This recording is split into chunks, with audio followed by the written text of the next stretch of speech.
চিকিৎসায় গাফিলতিতে রোগী মৃত্যুর অভিযোগ। কাঠগোড়ায় কামারহাটির স্বাগত দত্ত মেডিকেল কলেজ হাসপাতাল চত্বরে বিক্ষোভ দেখান মৃতের পরিজনেরা। মৃত কাটোয়ার বাসিন্দা, বছর 26-এর সীমা দাস। গল ব্লাডারে স্টোনের অস্ত্রোপচারের পর শারীরিক অবস্থার অবনতির অভিযোগ। আইসিইউতে স্থানান্তরের পর গতকাল বিকেলে মৃত বলে ঘোষণা। চিকিৎসায় গাফিলতির অভিযোগ তুলে হাসপাতাল চত্বরে বিক্ষোভ। অস্ত্রোপচারের সময় লিভারের একটি শিরা কেটে যাওয়ায় অতিরিক্ত রক্তক্ষরণ হয়। তবে চিকিৎসায় কোনো গাফিলতি হয়নি এমনটাই দাবি করেছে হাসপাতাল কর্তৃপক্ষ।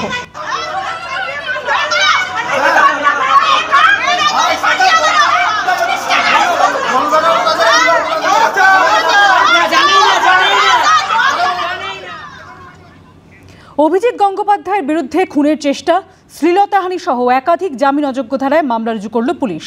মামলা রুজু হয়েছে অস্ত্র আইনেও।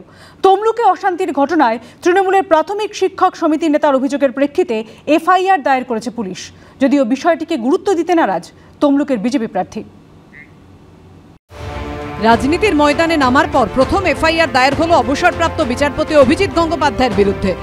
তৃণমূলের শিক্ষক নেতার অভিযোগের ভিত্তিতে খুনের চেষ্টা, শ্লীলতাহানি, অস্ত্র আইন সহ একাধিক জামিন অযোগ্য ধারায় এফআইআর দায়ের করল তমলুক থানার পুলিশ।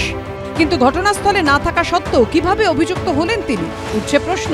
শনিবার বিজেপি প্রার্থী অভিজিৎ গঙ্গোপাধ্যায়ের মনোনয়ন জমা ঘিরে তমলুকে তুলকালাম বাঁধে। তমলুকের হাসপাতাল মোড়ে তৃণমূলের প্রাথমিক ও মাধ্যমিক শিক্ষক সমিতির উদ্যোগে চাকরিহারাদের নিয়ে গত সোমবার থেকে ধর্ণা অবস্থান চলছে। সেখানে রোড শো পৌঁছতেই শুরু হয় অশান্তি।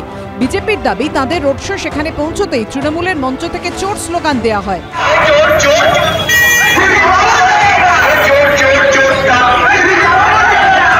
পাল্টা প্রতিবাদ করে বিজেপি। রণক্ষেত্রের চেহারা নাই এলাকা। সেই ঘটনাতেই তমলুক থানায় অভিজিৎ গঙ্গোপাধ্যায় ও শুভেন্দু অধিকারীর বিরুদ্ধে হামলায় প্ররোচনা দেওয়ার অভিযোগ উল্লেখ করেছেন তৃণমূলের শিক্ষক নেতা মইদুল ইসলাম মোল্লা।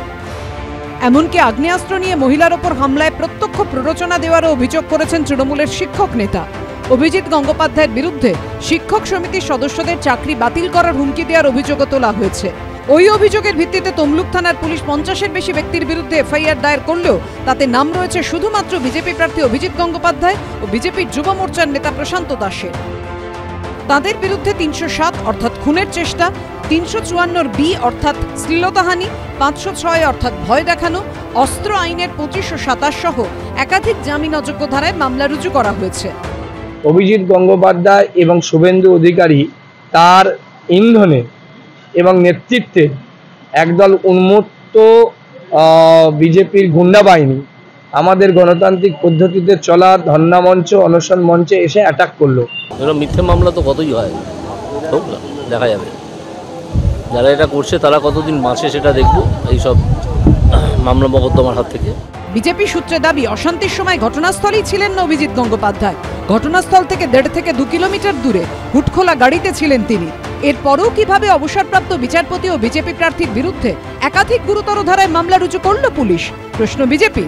একটা প্রাইম অফিসে স্যাটিসফ্যাকশন হয়ে একজন ক্যান্ডিডেট এগেনস্টে আর্মস অ্যাক্ট মানে ওপেন রাস্তায় হলো এবং তার সিকিউরিটি প্রেজেন্সে, এটা ঠিক বিশ্বাসযোগ্যতা নেই আমার কাছে। মানে election commission is the authority যে মনিটর করবে, সেখানে দাঁড়িয়ে এই কেসটা কতটা গ্রহণযোগ্য তা নিয়ে প্রশ্নচিহ্ন থেকেই যাচ্ছে।